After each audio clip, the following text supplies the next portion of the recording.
मैं आप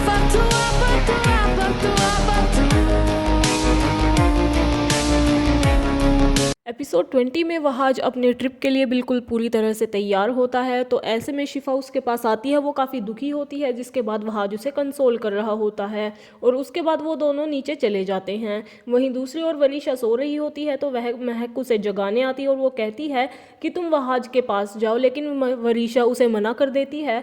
तो ऐसे में महक उसे समझाती है कि तुम्हें वहाज को अपना वापस बनाना होगा, क्योंकि वो पहले हमेशा तुम्हारे आगे पीछे घूमता रहता था और शिफा ने उसे तुमसे छीन लिया है। ऐसे में पहले तो वरीशा को यकीन नहीं होता, लेकिन फिर वो बाद में मान जाती है। उसके बाद जब सब नीचे बैठे होते हैं तो महक कहती है कि वरीशा वहाज को एयरपोर्ट छोड़ने जाना चाहती है, जिससे वहाज नाराज़ हो जाता है और वो मेहरूनिसा को लेकर बाहर आता है जाते वक्त और उसे कहता है कि वो मेरे साथ एयरपोर्ट क्यों आएगी। तो ऐसे में मेहरूनिसा उसे समझाती है कि तुम अपनी ट्रिप पर जाकर आओ, जब तक तुम वापस आओगे सब सही होगा। लेकिन वहाज उसे कहता है कि ऐसा कुछ नहीं होने वाला, मेरी एब्सेंस में महक और वरीशा अपनी इस घर में जगह पक्की कर लेंगे। और ऐसा करते हुए वो गुस्से में बिना वरीशा के ही वहाँ से चला जाता है, जिसके बाद सब मेहरूनिसा को ब्लेम करने लगते हैं।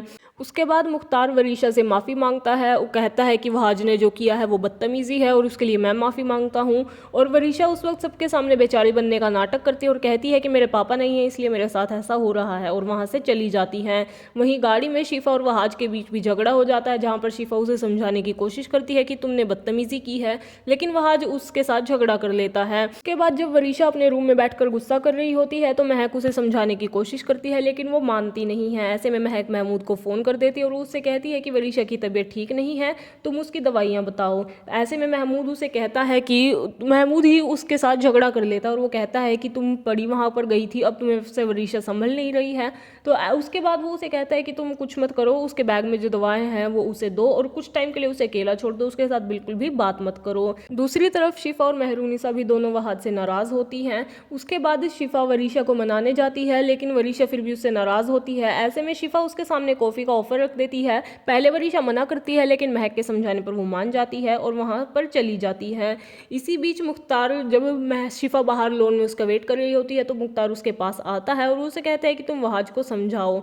उसके बाद महमूद अपने कमरे में जब जाता है तो मुख्तार मेहरूनिसा को ब्लेम करता है और कहता है कि तुमने और वहाज ने मुझे काफ़ी ज़्यादा डिसअपॉइंट किया है और तुम्हें वरीशा से माफ़ी मांगनी चाहिए और शिफा से सीखना चाहिए, वो भी तो अपने रिश्तों को सुधारने की कोशिश कर रही है। उसके बाद जब वरीशा और शिफा दोनों रेस्टोरेंट में खाना खाने के लिए जाते हैं तो वरीशा उसके सामने ये नाटक करती है कि उसे इस रेस्टोरेंट के डिशेस के बारे में नहीं पता है, तुम ऑर्डर करो। और पूछने पर वो वरीशा उसे कहती है कि मैं इतने महंगे रेस्टोरेंट में कभी आई नहीं हूँ, मेरे पास पैसे नहीं होते थे, और ऐसा करके उसके सामने बेचारी बनने का नाटक कर रही होती है। उसके बाद अगले दिन मुख्तार घर पे होता है और सबको बाहर बुलाता है और वरीशा के बर्थडे का पुराना वीडियो सबको दिखाता है। उसमें वरीशा पूछती है कि ये बच्चा कौन है, तो बीजान उसे कहती है कि वो वहाज है, वो पूरा दिन तुम्हारे आगे पीछे घूमता रहता था और कोई उससे तुम्हें छीन नहीं सकता था। ये सुनकर वरीशा खुश हो जाती है और वो सोचती है कि हाँ, वहाज सच में मेरा था और अब मैं उसे शिफा से वापस लेकर रहूँगी। इसी बीच वरीशा शिफा के घर जाती है और उस वक्त शिफा को रूम में ना पाकर वो उसके रूम में चली जाती है और वहाँ पर उसकी फ़ोटोज़, टेडी बेयर सब तोड़ देती है और उसके कमरे का सारा सामान बिखेर देती है। वहीं दूसरी तरफ शिफा अपना प्रोजेक्ट रिव्यू कर रही होती है, लेकिन एशिल शिफा के साथ मिलकर लंच का प्लान बनाती है और उसी वक्त शिफा भी वहाँ आ जाती है और वो उनके साथ उनके प्लान में शामिल हो जाती है और वो तीनों लंच करने चले जाते हैं। इसी बीच शीरीन बीजान के साथ बात कर रही होती है और वो उसे कहती है कि महक एक शादीशुदा औरत है, उसका इस वक्त अपने पति के घर में रहना ही मुनासिब है, वो वहाँ यहाँ पर ऐसे नहीं रह सकती, ये उसके मरहूम पति का घर है और अगर वो यहाँ पर रहेगी तो उनकी शादीशुदा ज़िंदगी पर भी बुरा असर पड़ेगा, और वैसे भी अभी भी लोग हमारे ख़ानदान के बारे में बातें बना रहे हैं। ऐसे में बीजान उसे कहती है कि हमें दुनिया वालों की सुनने की परवाह नहीं है, क्योंकि अगर हम उनकी सुनेंगे तो हम अपनी ज़िंदगी कब जिएंगे। ऐसे में शीरीन उनसे समझाने की कोशिश करती है और बीजान को कहती है कि आप उन्हें यहाँ से जाने के लिए कहिए, क्योंकि शिफा को भी तो कल यहाँ बहू बन के आना है और रज़ा भी उनकी महक की यहाँ पर मौजूदगी से खुश नहीं है। ऐसे में बीजान उसे कहती है कि मैं उसे यहाँ से जाने के लिए कैसे कहूँ, वो वरीशा की माँ है, और इस बात को टाल देती है। लेकिन फिर भी शीरीन उसे कहती है आप एक बार इस मसले के बारे में सोचिए। लेकिन उन्हें ये नहीं पता होता कि उनकी ये सारी बातें महक सुन लेती है और उसके बाद वरीशा को जाकर बता देती है। और इसी बीच वो प्लान बनाने लगते हैं कि कैसे शीरीन को घर से निकाला जाए और महमूद को भी इस प्लान में शामिल कर लेते हैं।